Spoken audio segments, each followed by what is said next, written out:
Everyone thinks that he is just a powerless village boy, but he turns out to be the greatest king in history.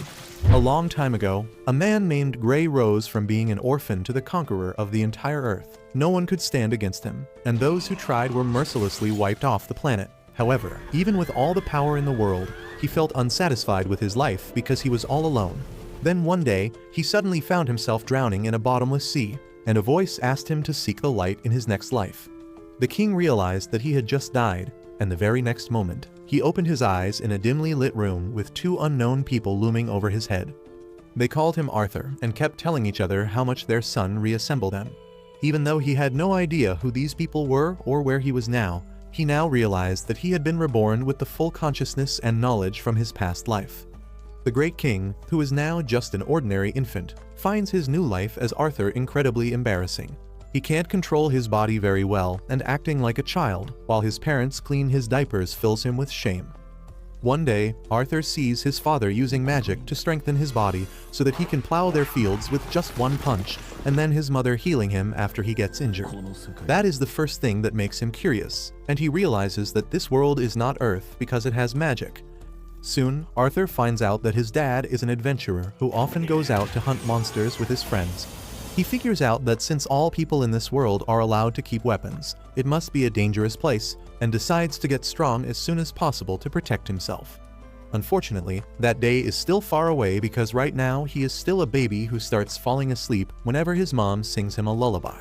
However, he soon overcomes his frustration about that and begins enjoying these peaceful moments because in his past life, he was always under the danger of assassins targeting him in his sleep. A few months pass, and Arthur finally starts crawling around the house. He pretends to be asleep so that his mom leaves him alone, and then sneaks into the library in their house where he begins searching the books for information on this world. He finds that the continent he is living on has a country of dwarves to the south and a country of elves on the north.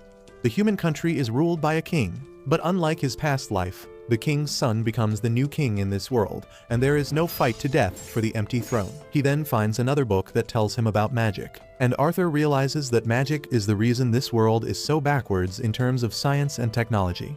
He learns that roughly 1% of the population can use magic, and the magic capacity of a person is often decided by the capacity of their parents. The book tells him that there are two main types of magic users.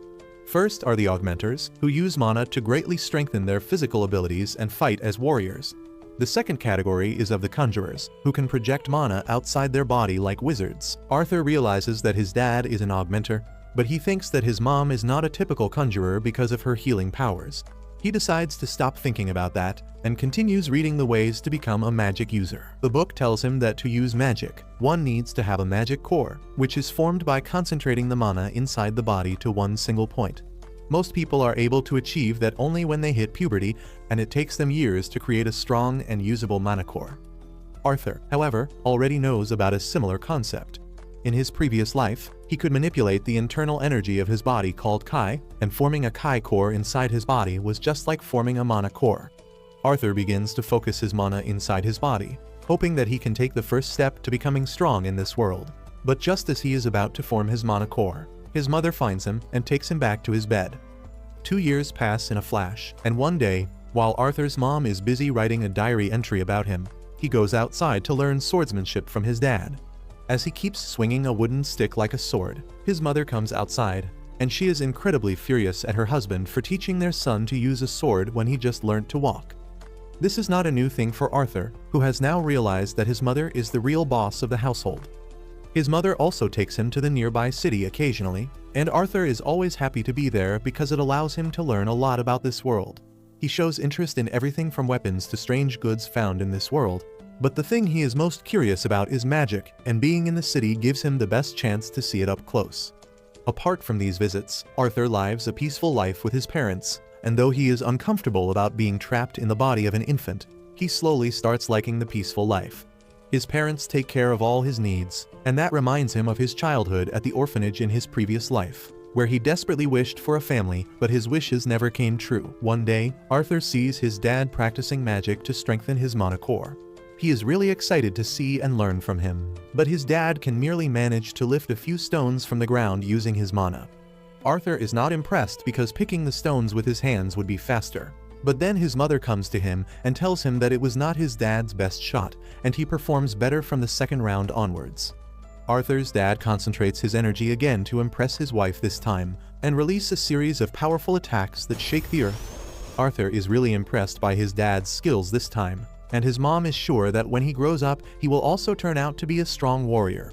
Arthur wants to try doing it right away, but his mom decides to take him away for nap time. They pass by the library on the way, and Arthur pleads with his mother that he wants to read the books. She sternly refuses him, but he gives her an innocent pleading look that she can't resist. In the end, she leaves him alone with the books while she goes outside to be with her husband, and Arthur starts focusing all the mana in his body to form his mana core, which he has been trying to do for the past 2 years. He feels that he is on the verge of a breakthrough, and then suddenly, his mana core is formed inside his body. As a result, a powerful explosion blows away the house, and Arthur's dad gets injured while trying to protect his wife. They both panic as they fear that their son is in danger. But when they go inside, they can't believe their eyes when they see Arthur floating in the sky with a golden glow. Arthur gives them a smug smile, declaring that can finally use magic now. He gets on the ground and starts walking towards them, when suddenly, the rubble from the roof falls towards him. He panics, fearing that this is going to be the end of his life, but both his parents lunge towards him to keep him safe from the falling rubble. Arthur realizes only after this that his parents have the duty to keep him safe, but when they start crying, he gets confused. In his previous life, he never experienced anything like this, and even the parents of other kids never showed any emotions other than pride or disappointment. As he wonders what this new feeling is, Arthur starts crying too, instinctively clinging on to his mother. A couple of years pass by after that, and Arthur is now a young boy, who is starting to learn combat skills from his father Reynold. Him and his dad stand face to face in the garden, where his dad tries to hand him his prized gloves, but Arthur rejects it as he knows that he doesn't have enough strength to wield them at this age. He instead picks up a wooden sword, and his father does the same. Arthur immediately jumps into action, trying to land 3 consecutive attacks on his father, but his dad is much stronger and easily blocks each of his attacks. Arthur realizes that his dad is using his magic to reinforce the sticks, so he decides to do the same, and pours his mana into his wooden sword.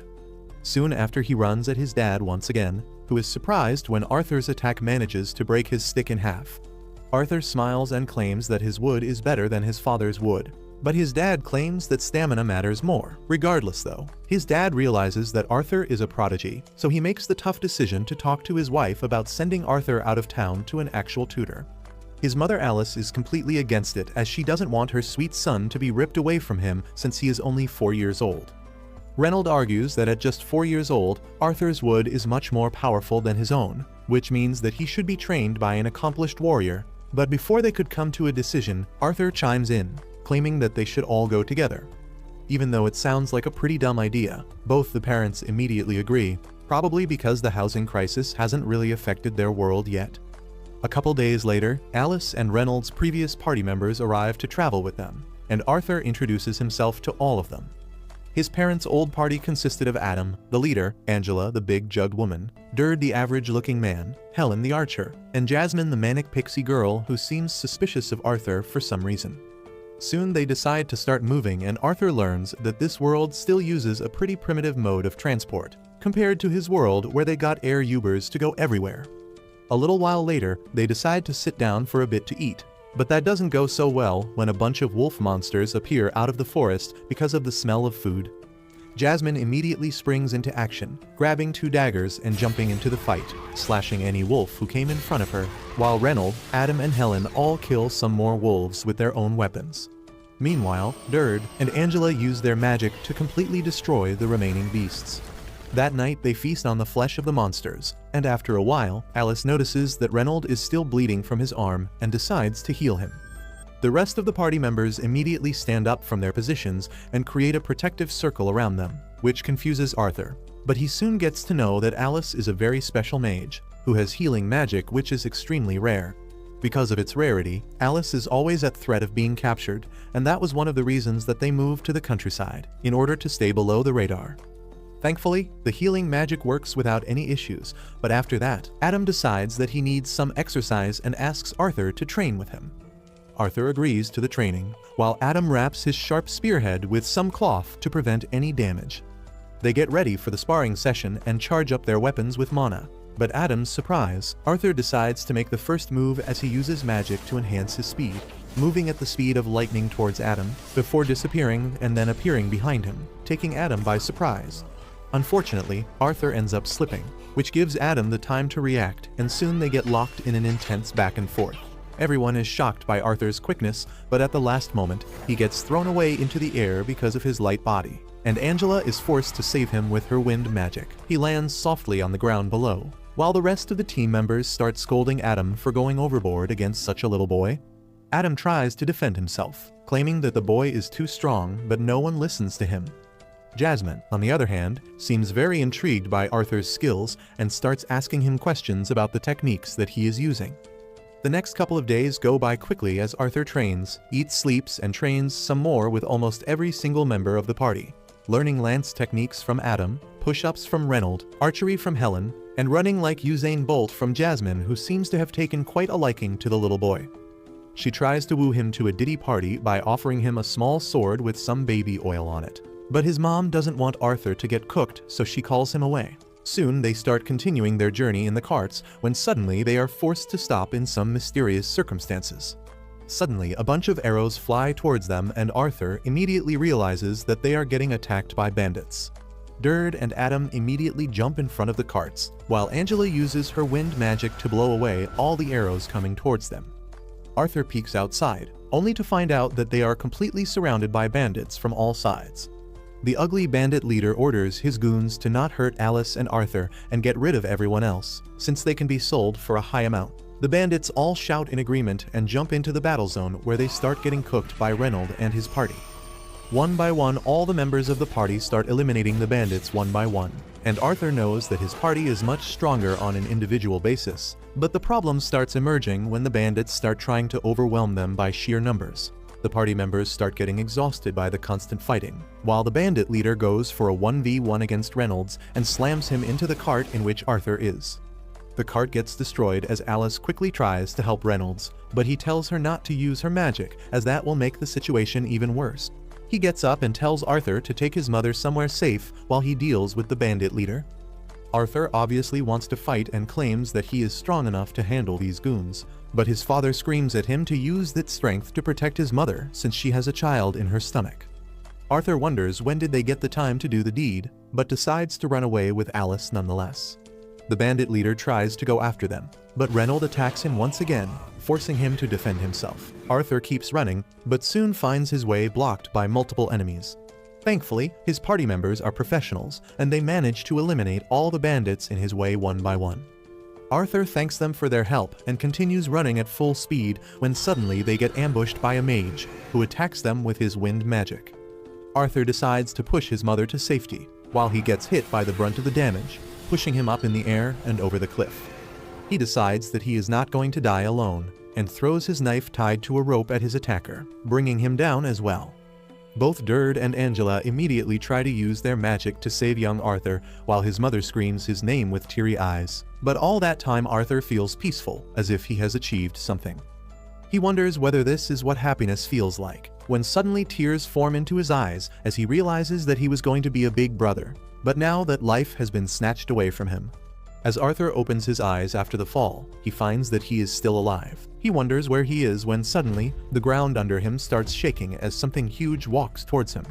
Arthur tries to get up and see what is coming, and he is utterly horrified by a scary-looking demon who calls him by his name. Arthur is terrified of the demon, but he is a Chad who won't go down without a fight. He leaps at the demon to attack it, but gets flicked away gently. As he gets up, the demon tells him that he still has a lot to learn, and then assures him that she is a friend. Arthur doesn't understand what the hell is going on, and then the demon suddenly starts picking some fruits for him. She tells Arthur that he needs to eat before they can start talking because she is not going to answer any questions otherwise. Arthur has no choice but to gobble down the fruits, and then he asks the demon if his parents are fine. She shows him a scene of the road where his parents and their friends fought the bandits, and it is full of the dead bodies of the bandits. The demon tells Arthur that everyone he knows is alive, and they continued their journey days ago safely. Arthur is moved to tears as relief fills his heart on hearing this. He then asks the demon her name so that he can thank her properly, and she introduces herself as Sylvia. A few days pass with Arthur still in Sylvia's cave, eating the fruits to sustain himself while his injuries heal. He wants to go to his parents as soon as possible, but Sylvia tells him that it is not so easy because he will have to go through the forest that is filled with dangerous monsters and outlaws. However, she has another way to unite Arthur with his family, but it involves creating a hole in space-time fabric and takes a lot of time. Arthur understands this, and while Sylvia prepares the hole in space and time, he continues to train his skills. He now understands that even though Sylvia looks like a demon, she is really kind-hearted, and more than that, she cares a lot about him specifically. One day, as Arthur is working on his mana core, Sylvia decides to teach him a trick humans don't know. She gathers mana from the air and forms a ball in her hand, surprising Arthur, who has never seen anything like this before. Sylvia tells him most humans think that they can either gather mana or use it, but in nature, many creatures can do both things at the same time. She offers to teach the trick to Arthur, but before that, she wants to know what he will do once he grows stronger after learning it. Arthur thinks long and hard about it, and then declares that once he grows stronger, he will kill everyone who tries to harm his people. But Sylvia doesn't like that answer, and she flicks him away. Arthur gets pissed at this, but Sylvia tells him that he failed her test because she is not going to teach anyone with such deranged violent tendencies. Arthur is confused by this because the only thing he learned in his past life was that you get stronger to kill your enemies. However, when Sylvia asks him if he enjoys thinking about violence all the time, Arthur falls silent. Sylvia then tells him that there are other ways to use strength aside from violence, and she wouldn't want him to waste his life on rage and violence. Her words hit a nerve with Arthur, and he feels as if Sylvia knows everything about his past life. She then repeats her initial question and asks what will he do once he gets stronger, and this time, Arthur replies that he will protect the people he cares about. Sylvia is pleased with that answer, and she starts teaching Arthur how to use magic while directly gathering it from his surroundings. Arthur learns it really quickly as well, but just as he runs to show that he can do it to Sylvia, she hits him to the side of the cave and buries him in rocks. Arthur is confused, but Sylvia talks to him via telepathy and tells him not to make any sound. Just moments later, another demon like Sylvia arrives there and tells her to come back with him. She refuses to go with him, so the demon shoots an energy ball at her. Arthur is worried, but Sylvia assures him that she will be fine. She gets up to fight again and unleashes her full power, shattering her demon-like body and transforming into a white dragon. She then shoots a hyper beam at the demon, who can barely block it. He warns her that using such a great power will cost her greatly, but Sylvia tells him that she has no regrets with her life. The demon somehow cancels her attack, and then bombards her with his dark energy balls, some of which hit the cave. Sylvia gets distracted as she tries to confirm Arthur's safety, and the demon decides to knock her out with a big attack. Sylvia realizes that Arthur will come under danger because of this danger, so she decides to risk it all so that he can escape. She uses all her power to stop time and then calls Arthur outside, telling him that he needs to go home now. She opens a hole in space and time, telling him that it won't take him directly to his family, but now he is strong enough to survive on his own while he searches for them. Arthur realizes that Sylvia is sacrificing herself for him, and his heart breaks because of that, but she makes him promise to use his power to protect the people he loves. She then gives him some parting gifts in the form of a crystal egg and a feather, asking him to take good care of it. After that, she kisses Arthur and suddenly he gets golden tattoos on both his arms. Sylvia tells him that he will learn their meaning and purpose when the right time comes, but for now, it is farewell. She then tells him that she didn't really need all this time to prepare a portal to send him home, and she delayed the process on purpose because she enjoyed the few days she spent with him. Arthur starts crying on hearing this, and then he realizes that he is not strong enough to protect her right now, even though he promised that he would protect everyone he loves. Sylvia tells him that their promise doesn't apply in this situation, and tells him to hurry. He tells her that he doesn't care if she is a dragon or a demon because she is family to him, and you never leave family behind. Sylvia tells Arthur that he already has a mom, so he decides to call her grandma, and the dragon starts crying on hearing that. She then nudges Arthur to the portal, and he takes the egg and the feather with him. But just as he enters the portal and turns back to say a final goodbye to Sylvia, he finds himself getting dragged away. Once he is gone, Sylvia releases her power and returns the time in the cave to normal, immediately getting hit by the demon's attack. She falls to the ground, but as he walks towards her, confident about his victory, Sylvia pulls a fast one on him, blasting him with her full power at point-blank range. On the other hand, Arthur is traveling through the portal where he hears Sylvia's voice again.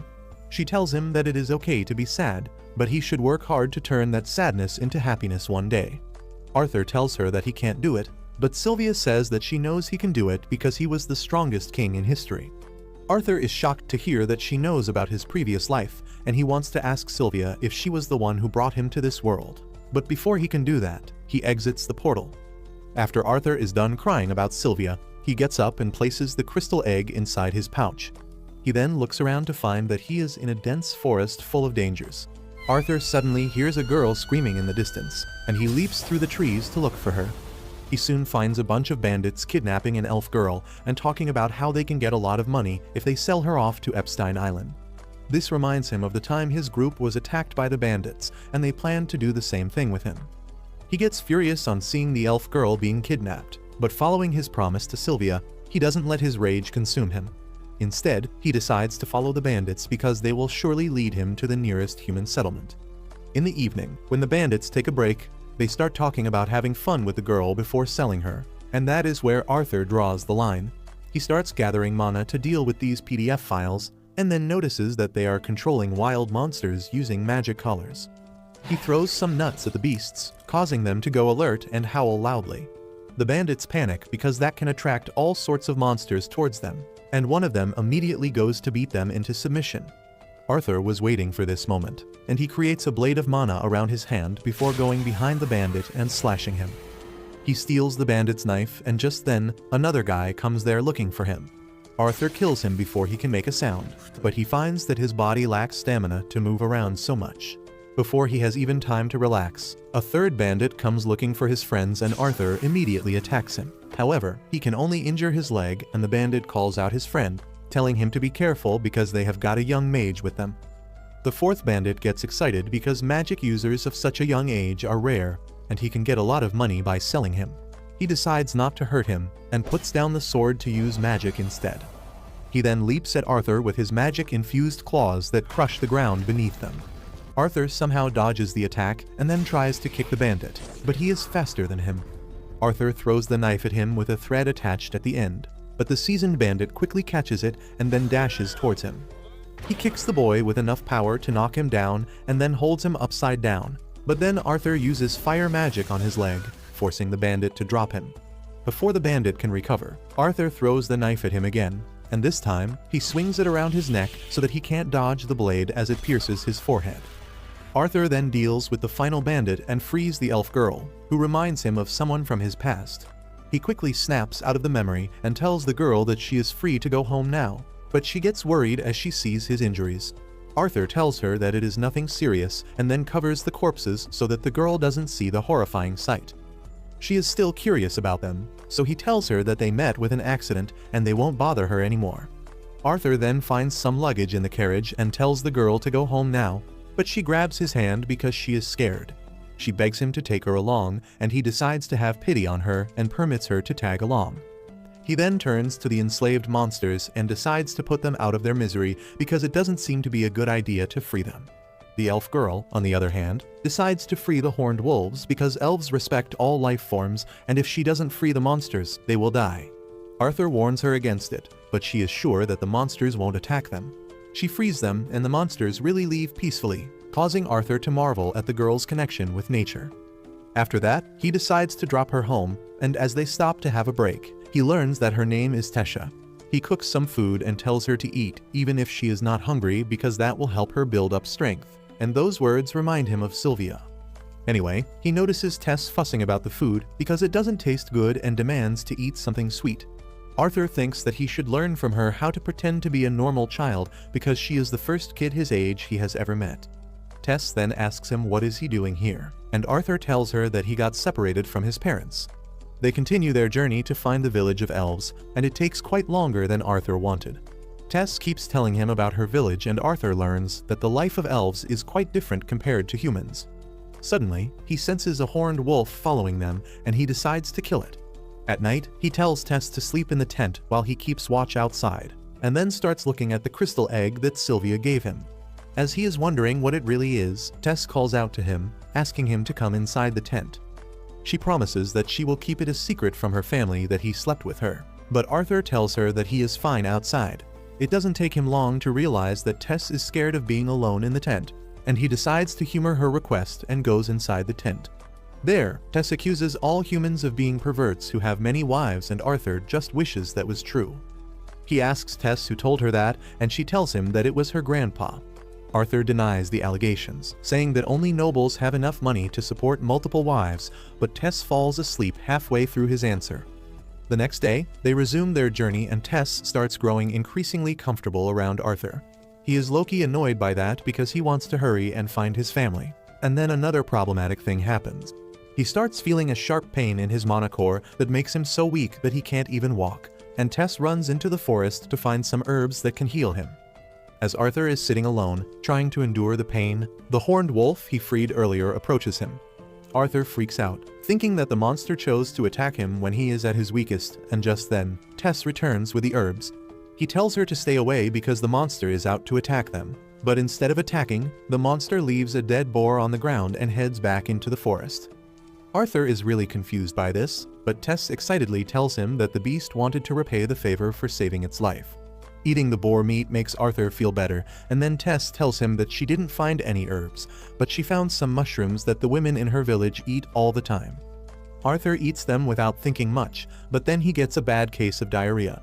After that, the two of them return to the tent and Tess starts telling Arthur about the stories of the human and dwarf kingdoms that she has heard from her grandfather. She says that she really wants to see those kingdoms, but apparently they are full of bad people, so she can't go there and outsiders aren't allowed in the elf village. Arthur only hears half of what she is saying as his fatigue catches up to him and he falls asleep. The next day, Arthur's pain returns, but he endures it somehow because the elf village is nearby. Tess tells Arthur that they are already friends now, but he doesn't know how to reply to that because he never had any friends and things get awkward between them. Arthur starts remembering the closest person he had to a friend in his old life and how he killed her, when suddenly, Tess starts screaming with excitement as she sees the door to the elf village. Arthur is shocked to see it, but Tess holds out her hand towards him, telling him to come with her. He takes her hand and goes to the elf village, where a bunch of guards arrive immediately, sensing an intruder. Arthur doesn't even understand what is happening as the guards arrest him, and as he sees an indifferent look in Tess's eyes, he wonders what is going to happen to him now. As Arthur sees Tess remain silent despite his pleas, he realizes that he was too quick to trust her. Even though she called him her friend in the forest, Arthur thinks that words don't mean anything at all in situations like this. He panics, thinking that he should have been more careful, and the elf soldiers draw their weapons to kill him. Tess immediately springs into action as she processes what is happening and asks the guards to stop. They tell her that Arthur is a dangerous human, and they must eliminate him before he harms them. Tess tells him that Arthur is her friend who saved her, but the guard refuses to believe her. Instead, he accuses Arthur of brainwashing Tess when suddenly, a powerful voice tells him to shut up. Suddenly, a portal appears in front of them, and an old elf steps out of it, telling the soldiers to let the boy go at once. As Tess goes to check up on Arthur, she lashes at the soldiers for threatening him, but the old elf, who is her grandfather, tells her that their reaction was fair considering that a human had come to their kingdom with the missing princess. The elf then introduces himself as Virion, the former king of elves, and thanks Arthur for saving his granddaughter as well as the princess of their kingdom. This is news for Arthur, and he has a hard time believing that this dummy is a princess, but she gives him a smug smile. Virion asks her if she didn't tell her friend about her royal status, and while Tess says that she did, Arthur can bet that she did not. Just then, her parents arrive there and Tess runs into their arms. Her dad looks at Arthur and, like any other racist elf, he tells the soldiers to kill him immediately. But Virion explains that despite being a human, Arthur saved Tess and escorted her home. Tess also speaks up for him and strong-arms her dad into letting Arthur come to their castle. Virion tells Arthur that they need to have a chat later, and he feels some mysterious power from the old elf. With that, Tess grabs Arthur's hand and starts running through the city. He is amazed to see it, but the elves keep staring at him with anger and hatred because of their long history of war with humans. Arthur is not concerned by that, but he is concerned about the cold expression on Tess's face when he first asked for her help. He is also confused by his chest pain and decides to be more cautious going forward. Soon, they reach the castle and Tess asks all the maids to serve Arthur with everything they have got. She begins planning out his stay at her place, but Arthur feels that he should tell her parents about their journey before anything else. They allow him to speak to them, but Tess gets him a seat at the table and also orders tea and snacks before they can continue. Arthur wonders if it is all right for a human to receive such treatment, and then Tess's dad, Alduin, introduces himself and his wife Muriel. Arthur properly introduces himself and greets them, and Alduin is quite impressed with his manners despite his poor background. With that, Arthur begins telling the story of how he rescued Tess from the slave traders, and her family is enraged when they hear about it. They begin to curse humans for that too, but Arthur tells them to curse the profession and not the race. Varian asks him how did he free Tess from the slave traders, and Arthur reveals that he is a mage. The king finds it hard to believe that he could defeat the slave traders, and the elf soldiers are even more vocal about this. They accuse Arthur of fooling Tess once again, but Varian tells them to stay back until they are ordered. Tess also comes forward in support of Arthur, narrating the things that she heard the bad guys say. Her mother hugs her to comfort her, and then her father tells Arthur that he believes his story. Arthur then asks Alduin to send him back to his family as a way to repay him for saving his daughter's life, but he calls that demand unreasonable. He says that he doesn't want to help the barbaric humans, but Arthur replies that if he acts like this, he will be behaving like a barbarian himself. Alduin gets cornered on hearing this, but he still refuses to help Arthur. Suddenly, Tess starts staring at him to emotionally blackmail him. Alduin folds quickly and tells Arthur that normally, the gate to the human kingdom can be opened only once every 7 years, but they can't keep him here so long, so he will send some soldiers to escort him home.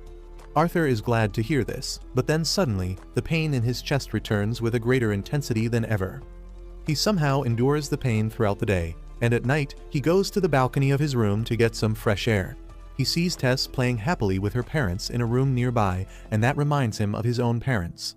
Arthur wonders if they are all right, even though he believes that they are strong enough to survive the attack of the bandits. He misses them and wonders if they will be as happy to see him again as Tess's parents are right now. He gets miserable the more he thinks about them, and Tess notices this. She immediately runs to see him and apologizes on the behalf of her family for everyone being rude to him. Arthur replies that it is all right, and then taunts Tess that she should go back to her family and get spoiled rotten by them. Tess gets offended by this and tells him that his parents will treat him the same way once he returns to them, and this makes Arthur worry even more. He seeks validation from Tess, asking if his parents will really be glad to see him despite everything. Tess suddenly grabs his face, telling him that it is obvious that his parents will miss him because he is not with them. She tells him that she is already missing him because he is going home soon, and Arthur is left speechless. Just then, the glowing petals of a flower that look like fireflies start floating in the air, and both of them get lost in admiring their beauty. Suddenly, Arthur remembers the cold look on Tess's face, and he wonders if something was wrong with her then, or if he was seeing things. He decides to stop thinking about it and live in the moment for just a bit, when suddenly, he senses an attack coming towards Tess. He quickly blocks the attack and then dashes towards the attacker, only to find that it is Varian. Arthur lashes out at the old elf, asking if he wanted to kill his granddaughter, but Varian asks him if he can really kill someone with petals. Arthur opens his hands and finds some glowing petals there, and then Varian praises him for blocking the attack and then responding immediately. He is now sure that Arthur indeed fought the slave traders, but Tess gets mad at this because she thinks her grandpa is bullying her friend. However, Varian assures her that he doesn't plan to bully anyone, and he just finds Arthur quite interesting. He summons a small wooden sword and passes it to Arthur to test his skills before putting Tess on the lawn. Varian signals Arthur to start, and he immediately charges at him. He tries hitting the old elf, but finds that he is quite fast. No matter how much Arthur increases his speed using magic, he can't land a single hit on Varian.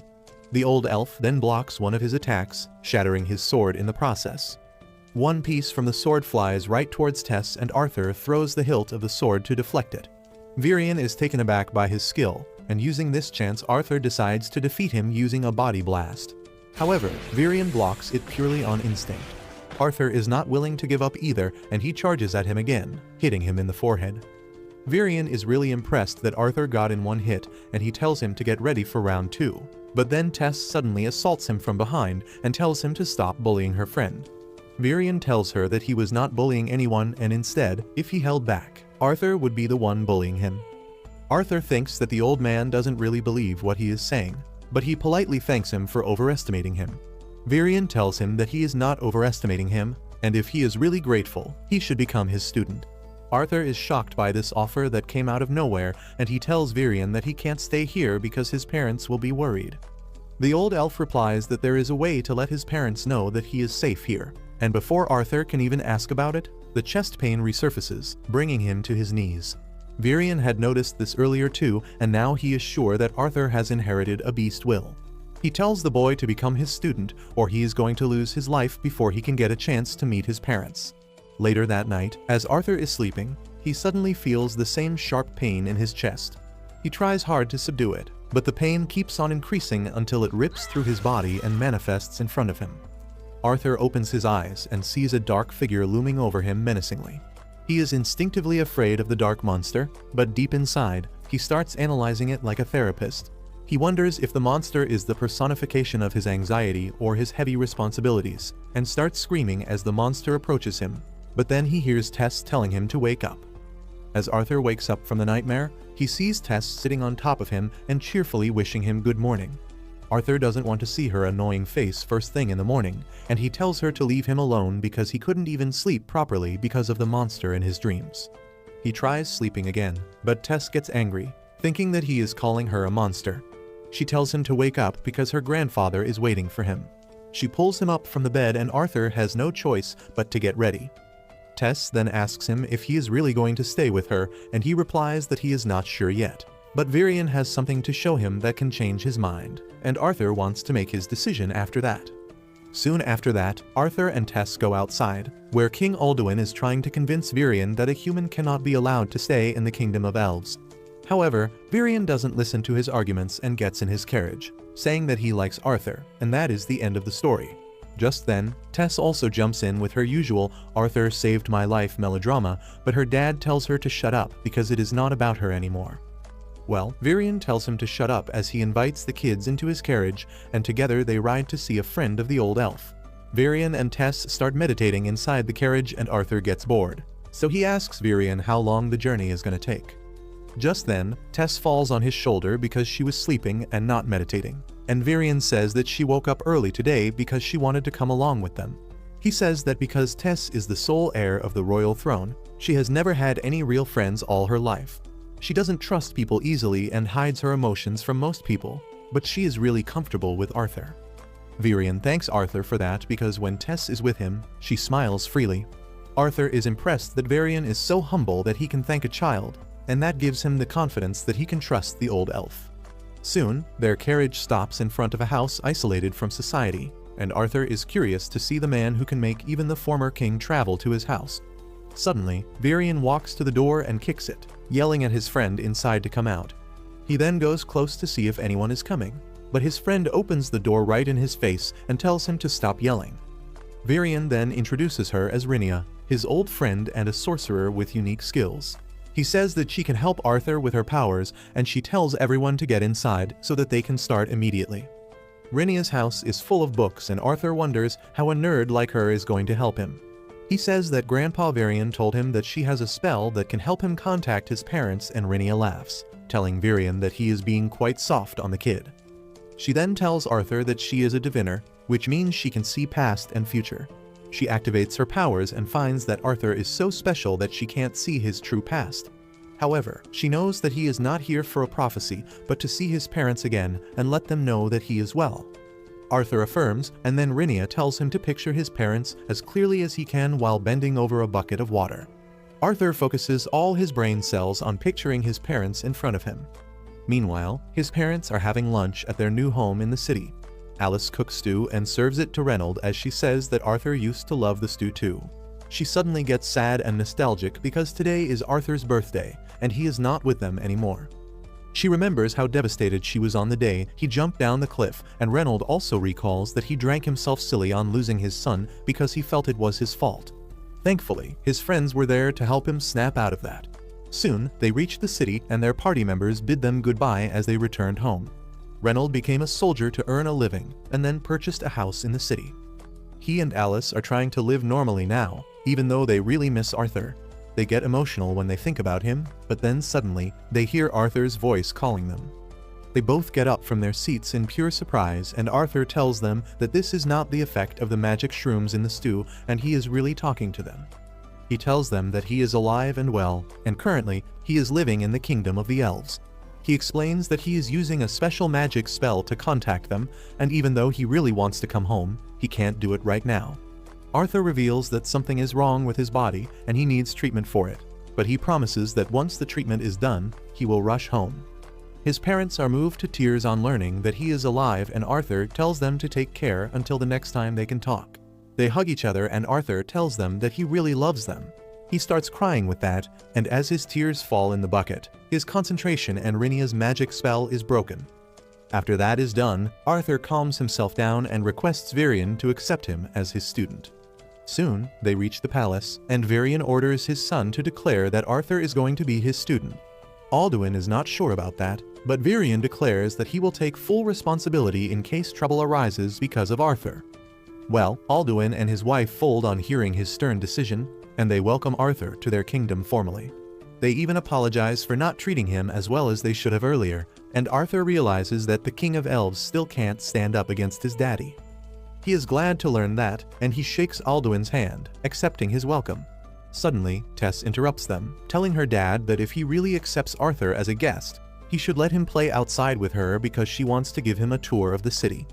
He can't say no to her, and soon Tess drags Arthur through the market, telling him about the different types of food items they sell. Arthur accidentally bumps into a blonde elf boy and immediately apologizes, but the racist piece of shit calls him disgusting and says that he has got human germs on him now. He starts emoting in front of Arthur for no reason and says that it doesn't make a difference that he was accepted by Varian because he will always remain an outsider. Arthur doesn't get what this guy's deal is, and soon, other kids also start telling him to go back to the human kingdom. Tess tells him to not mind the racist assholes, but Arthur is feeling a little mischievous.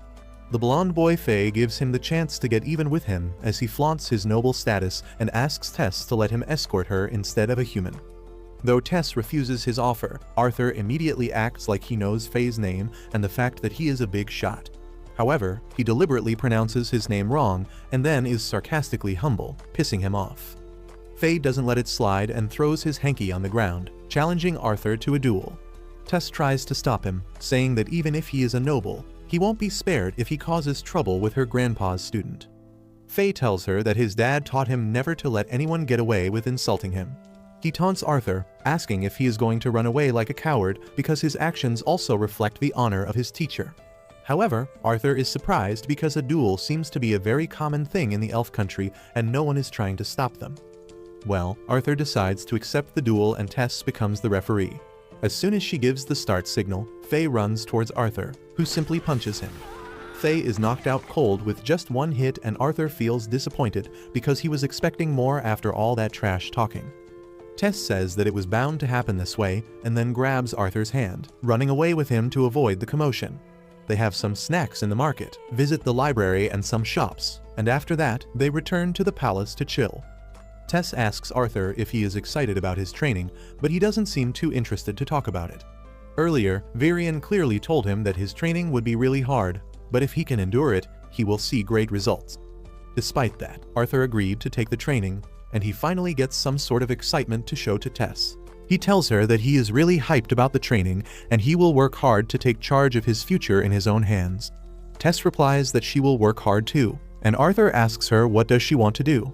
She says that she will just work hard to compete with him for no other reason. The next day, Arthur's training under Varian starts and 3 years pass by in a flash. Tess and Arthur's relationship is the same as ever, and she still comes to wake Arthur up every morning. But now she uses mana on his feet, causing him to feel immense pain and wake up screaming and complaining. The two of them head outside, where they see the king and the queen leaving for a meeting.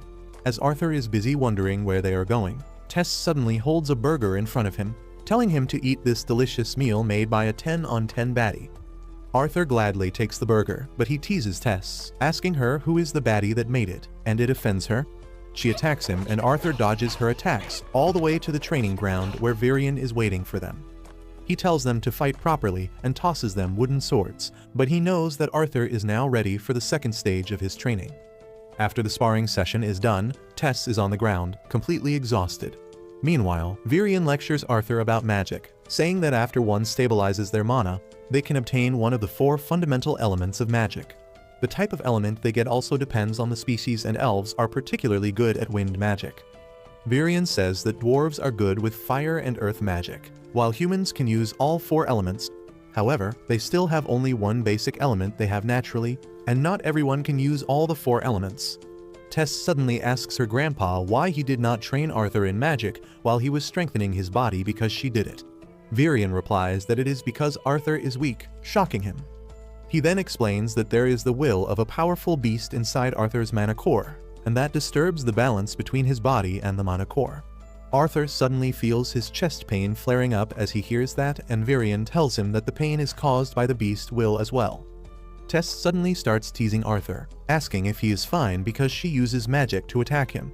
Arthur tells her that it obviously hurts when she hits him, but he somehow deals with it. Varian then tells him that it is time for him to awaken the beast will within his body. If he succeeds, he won't feel any more pain, and he will become a real beast tamer. Arthur is ready for that, and as he sits on the ground, Varian gathers his mana. He says that he will light a spark in his mana core, and though it will feel a bit hot, it is nothing he can't handle. He then injects his mana into Arthur's body, who starts screaming as he feels the heat. Then suddenly, the strong mana left in Arthur's body by Sylvia activates, repelling Varian's mana forcefully. As a result of the strong shock waves released by that, both Varian and Tess are sent flying, and Arthur wonders what the hell is happening. The beast's mana suddenly calms down and he falls to the ground, causing both the elves to worry about him. Tess goes to check on him, but Arthur suddenly passes out. He wakes up in the castle after a few hours and Varian is by his side. The old elf checks up on Arthur's condition first before asking him if he knows anything about his beast will. Arthur tells him that it was a dragon who gave him this power, and Varian is dumbfounded because he never expected that. He tells Arthur to keep this a secret from everyone because a dragon's will can attract unwanted troubles towards him.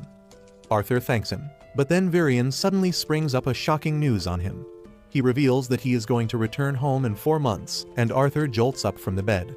He says that he was supposed to stay here for 2 more years before the portal to the human kingdom opened. But Varian says that a cultural exchange event is going to be organized for the young people of the 3 kingdoms, and because of that, the portal to the human kingdom will be opened. Arthur gets sad on hearing this because he has grown quite attached to this place. Varian pats his head, telling him to get some rest, because his training is going to become more intense starting tomorrow. Arthur asks him if Tess knows about it, and he replies that she is being informed by her parents. That night, as Arthur is in the bed, thinking about his early departure, the crystal egg that he has been carrying for 3 years starts shaking. He gets up startled, and as the egg cracks, he fears the worst. However, when a cute little baby dragon comes out of it, Arthur is smitten by its innocence. He decides to play with it, but then the baby dragon bites him and leaves a magic mark on his arm. Arthur is confused about what is happening, but he forgives the baby for biting him since it is cute. Suddenly, he hears the baby dragon talking to him through telepathy because of the magic mark, and Arthur can understand everything it says. The baby dragon calls him Papa, and he decides to name it Sylvie after Sylvia. The next morning, as Tess comes to wake Arthur up, she finds Sylvie sleeping next to him and freaks out. Arthur wakes up immediately, wondering what the hell is happening, but when he sees Tess hugging Sylvie because she finds her too cute, he decides to go back to sleep. Soon after that, they head to the training ground, and even though Tess really wants to hug Sylvie again, the baby dragon doesn't seem to like her. They reach Varian's location soon, and the old elf almost dies from a heart attack on seeing a real dragon. He then hears Arthur's story about how the baby dragon hatched from the egg after he managed to awaken Sylvia's beast will. Varian knows that he will be in a lot of trouble if people find out about the dragon, so he asks Arthur to claim that it is a rare mana beast. He thinks that it will be enough to fool most people because everyone thinks that dragons are not real. After that, Varian says that since Arthur is a beast tamer now, they will train both his mana core and his beast core from now on. He declares that there is no better training than actual combat, and decides to unleash his true power as a beast tamer.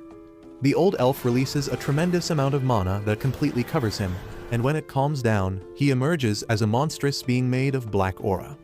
Arthur is aghast on seeing this transformation, and he instinctively tries to protect himself even though Varian isn't even planning to attack him. The old elf suddenly moves behind him, tapping his shoulder, and by the time Arthur turns around, he is gone, leaving only 2 black footprints on the ground. He begins sweating because he can't even tell where Varian is right now, and he immediately surrenders.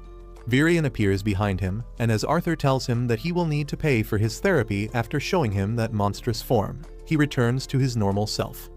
Arthur says that he couldn't even sense his presence, and Virion explains that his tamed beast is a shadow panther that can manipulate wind and sound extremely well, but it drains his mana really quickly. Virion then hands him his sword, saying that now his real training begins. Over the next few days, Arthur spends his time meditating to control his beast core and then sparring against Virion's monster mode. He is able to draw the power from his beast core, and the pain in his chest completely vanishes. He becomes stronger really quickly, and he spends all his leisure time like a normal kid. A few weeks later, Tess takes Arthur to the market again, and he bumps into the arrogant brat named Faye there. He apologizes, but Faye acts like it is fate that brought them face to face again together. Arthur doesn't even remember him, and that offends Faye. He immediately challenges Arthur to a duel to pay him back for the last time, but ends up getting KO'd in just one hit again. After that, Tess reminds Arthur about Faye, and he immediately helps him get up. Faye takes his hand a bit reluctantly, but his friends tell him to stop acting like a tsundere because they always knew that he wanted to be friends with the human. Arthur then asks Faye and his friends if they are going to be a part of the cultural exchange event too, and they agree because all the noble children are going. Arthur asks if Tess will be with them too, and they fall silent because they know she is not going.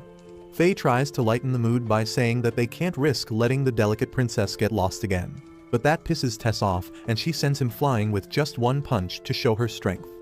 Arthur freaks out on seeing this, and he immediately runs away with Tess before she creates any more problems. Once they reach a quiet place, he yells at her, saying that she should behave like a princess, and punching her people in the face is not princess-like behavior. Arthur feels ironic saying that because he was a king in the past life, and he did more than just punching his subjects. But then Tess says that she has been too overwhelmed lately. She says that Arthur is going away soon, and she is upset about it, but he doesn't even understand her feelings and lectures her like an old man. She runs away with that, but Arthur suffers serious emotional damage on being called an old man. He soon feels bad about hurting her feelings, so he goes to her room at night with some fireflies and asks her to come on a walk with him. Tess agrees, but once they enter the forest, she starts getting nervous because they are not allowed to be there. Arthur tells her not to worry about it because he is going to keep her safe. They soon reach the place where they first met, and Arthur points out that the horned wolves they freed back then are still alive and healthy. After that, they start a fire in an open area and Tess starts feeling sleepy. She hallucinates a ghost in a twisted tree trunk and screams loudly, and Arthur starts teasing her about it. Tess then asks him about the human kingdom, and he replies that he doesn't know much about it because he didn't get the chance to see it. She says that she wants him to stay here forever, but before Arthur can give his answer, she falls asleep. Soon, the day of Arthur's departure comes, and everyone gathers to bid him farewell, but Tess is not there. Virion gives him a compass with the royal family's mark so that he can get easy access the next time he comes to see them. Arthur thinks that Tess is too emotional to see him off, so he decides to head to the human kingdom along with the elves who are going for the cultural exchange. As the door opens, Tess suddenly comes there running, but she trips and falls. Arthur runs to her and helps her up, and Tess starts telling him to take care of himself. He suddenly hugs her, saying that he will miss her, and Tess starts crying. However, their emotional farewell is interrupted as the door to the human kingdom opens. Arthur takes a ride in Faye's carriage to reach the floating city of Xyrus where his parents live, and he is really excited to see them. He goes to their address, and after preparing himself mentally, knocks on the door. His little sister opens the door for him, and his parents come running after her. Arthur gets emotional on seeing them, and with a bright smile on his face, he tells them that he is home. Alice and Reynold can't believe their eyes when they see Arthur in front of them, and they tightly hug him to welcome him back. Their daughter tells Alice that she shouldn't cry, and Arthur turns towards her, realizing that she is his sister for whom he was ready to sacrifice his life. He kneels down before his sister Elena and introduces himself, and she is quite surprised to see her brother. After that, Arthur heads inside where Alice begins asking him questions about the time he spent away from them. He assures her that he is fine, and even Reynold asks her to stop smothering the boy. Meanwhile, Elena is jealous of all the attention Arthur is getting from her parents, but Alice tells her to be good friends with him because he is the brother they told him stories about. Arthur says that he really wanted to meet her, and then the baby dragon Sylvie leaps into her arms. Once everyone has calmed down, Arthur gives his family a full detail of what happened after he separated from them.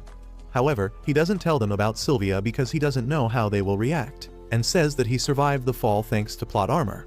He then tells them about how he rescued Tess and how he remained at the Elven Kingdom for the next few years, training himself and getting treatment for his illness.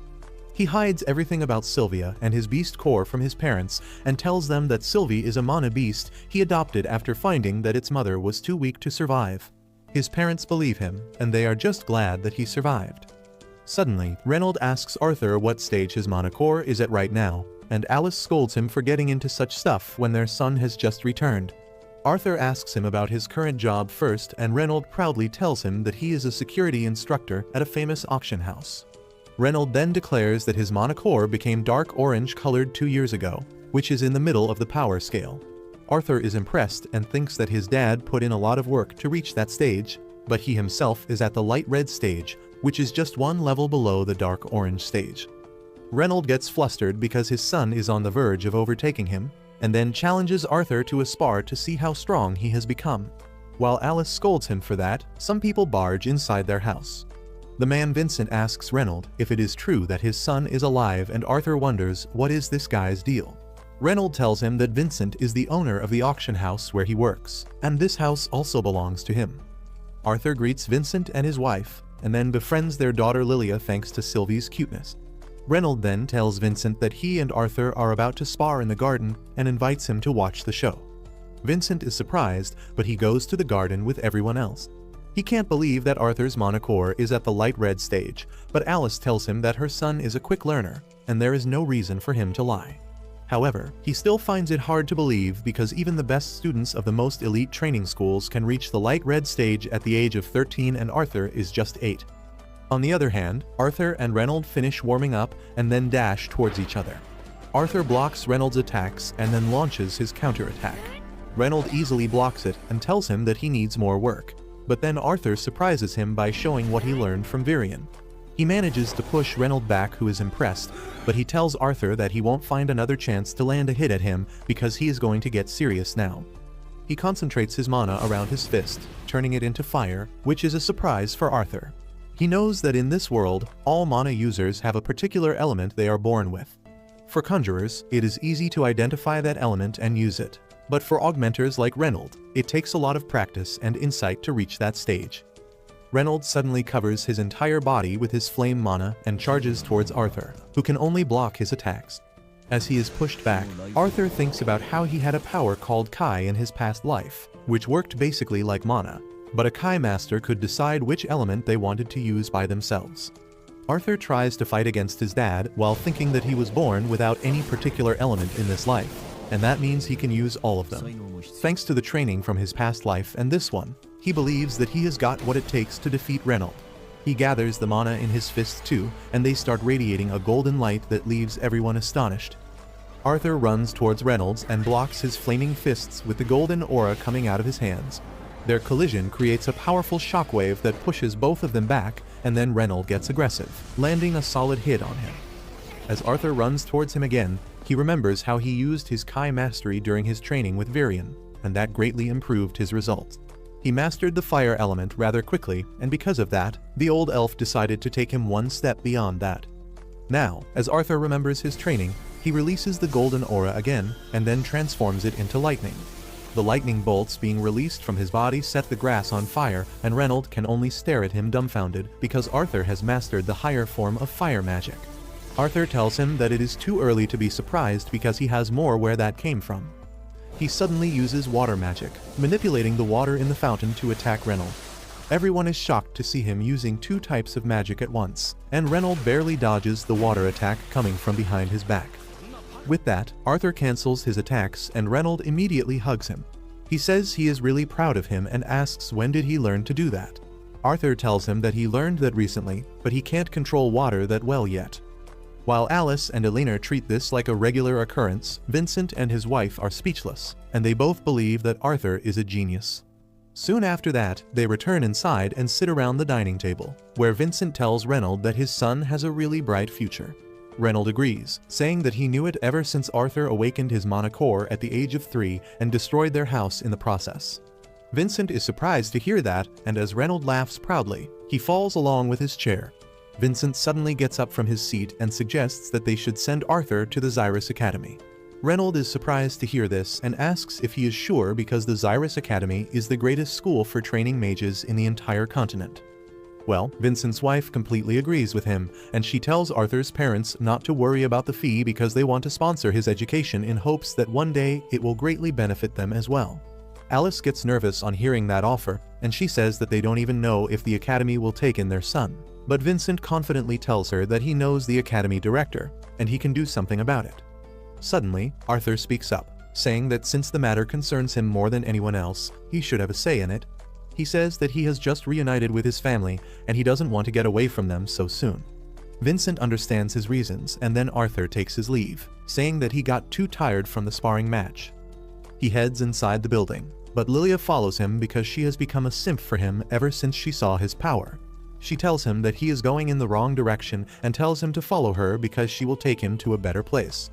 She takes Arthur to the kitchen in the basement, where she begins talking cheerfully with the servants and telling them to prepare some delicious meat dishes for her. The old maid tells her to watch her diet because she has gained some weight lately, and Lilia snaps back, telling her not to talk about her weight. Arthur is surprised to see this side of Lilia because she didn't speak much till now, and then one of the maids tells him that she always comes here to eat when she is stressed out. Arthur is curious about that, and the maid says that Lilia and her parents want her to awaken as a mage, and that puts a lot of burden on her. At night, Alice and Reynold come to Arthur's room to talk some more. They tell him that they are really glad that he returned to them, and then add that they are really proud of him too. They claim that he will become a grand mage someday, and Arthur wants to tell them something about that, but they interrupt and tell him that they can talk about the rest tomorrow. With that, they bid him good night and let him sleep. The next morning, Arthur immediately runs to the hall upon waking up because some old friends are there to see him. They are the party members of his parents, and they are really glad to see him back. The mommy Angela hugs Arthur tightly till he can't breathe anymore, and then he shares a high five with the tank named Dird. Adam and Helen keep bickering with each other while welcoming Arthur back, and then suddenly, Jasmine begins frisking him for no reason other than the fact that she wants to touch him. She then hugs him, asking Arthur to forgive her because it is all her fault. After their emotional reunion, the party begins telling Arthur about their recent missions that were in far-off places, and as usual, they keep bickering about little things. After hearing them talk, Arthur realizes that there is so much about this world that he doesn't know, and being an adventurer is a good way to learn about it. However, as he looks at his family, he thinks that he is not ready to leave them again yet. Arthur starts training inside his room, trying to focus his mana to such an extent that even time seems frozen to him. However, he can't maintain that state for too long and collapses because of fatigue, as he begins to think that he must become stronger quickly to protect the people he loves, and just then Sylvie comes to cuddle with him. Arthur hugs her, but then suddenly, he realizes that she smells really bad, and he immediately proceeds to give her a bath. Once he is done with that, his family comes there and tells him that it is his turn to be groomed now.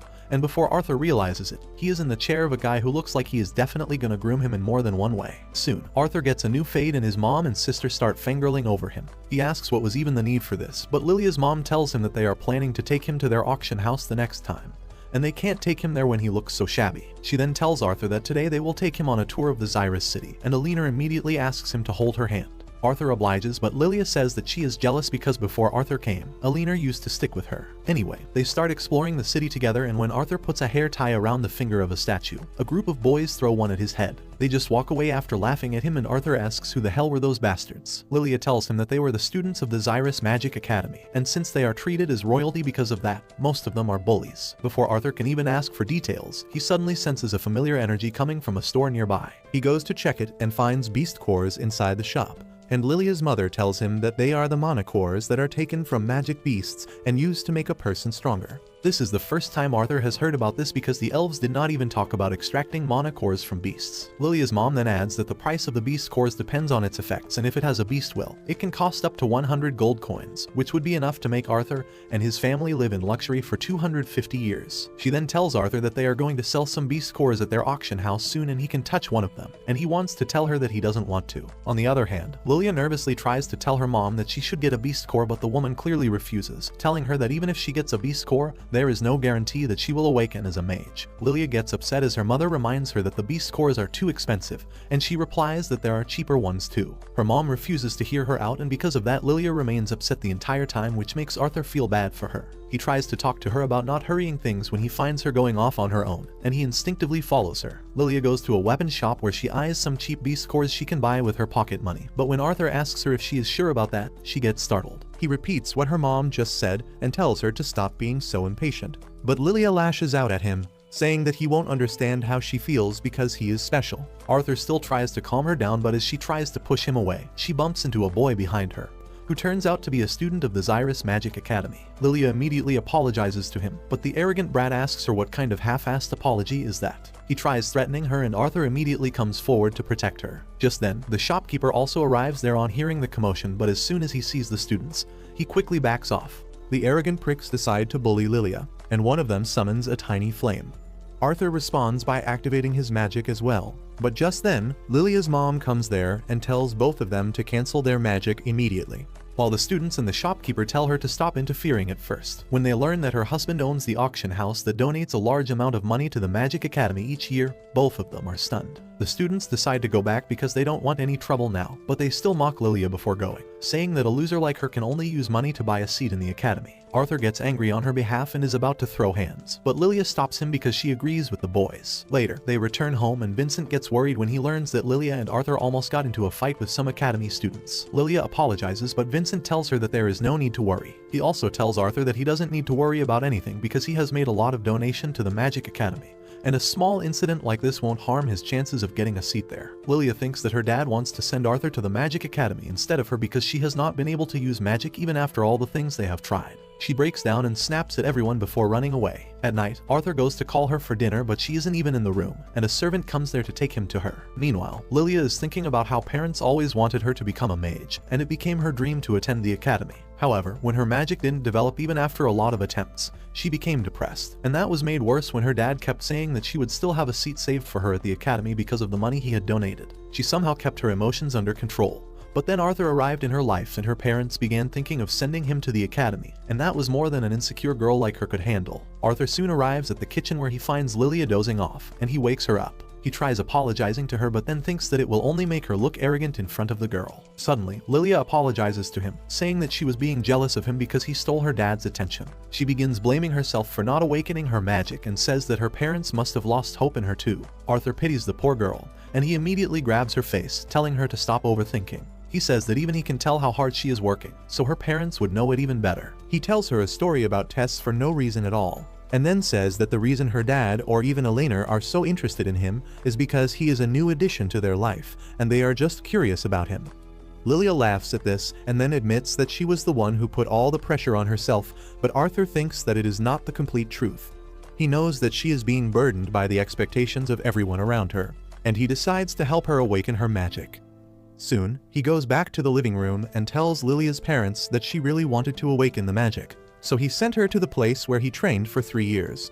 He assures them that she will be safe and happy there, but her parents are not having it. They ask him how could he send her away without asking them first, and Arthur replies that it was Lilia's decision. When he gave her the option, she decided not to talk to her parents because that would make her second-guess her decision. He then hands over a letter to Vincent, in which Lilia calls herself a burden to her parents till she is able to do magic. She promises to become a mage no matter how long it takes, and Vincent breaks down on reading this. He starts blaming himself, saying that he thought Lilia would have a happy future if she became a magician, but he never knew it would force her into taking such a reckless decision. He says that even if she didn't become a mage, he would have been happy as long as she was happy, and this is Arthur's cue to call Lilia out of hiding. Her parents are absolutely puzzled by what is going on, and Arthur immediately apologizes for lying to them, but he wanted Lilia to know that her parents love her unconditionally. Vincent tells him that it is fine because he has realized his mistake now. He immediately apologizes to Alice and Reynold, saying that he should not have been too hasty about sending their son to the academy when he had just returned to them. He then tells Lilia that she doesn't need to force herself to join the academy if she doesn't want to, because she can be happy doing other things as well. However, Lilia tells him that she really wants to join the academy, and for that, she wants to train hard and unlock her magic. Her parents hug her, telling her that they have full faith in her, and seeing this touching moment, Arthur volunteers to help her awaken her magic. Soon, he makes Lilia and Elena sit with their backs to each other, and their parents are not sure if he can really pull it off. However, Arthur confidently tells them that the first step of awakening their magic is to focus on their breathing. He tells them to breathe slowly with their eyes closed and continue to focus till they can see a light in the darkness. Elena is the first one to see a light, but as she exclaims that she sees it, she loses her focus and returns to a blank slate. Lilia feels left behind because she can't see anything, but Arthur tells her to keep breathing. He then places his hand on the backs of the two girls and tells them to keep breathing even if they feel a little heat. He then gently sends his mana into their body, and Lilia is finally able to see the light he was talking about. Her parents are moved to tears on seeing their daughter finally able to visualize mana. And after that, Lilia goes downstairs to party with the house helps. If you liked this video, please consider subscribing and watch the video on your screen next.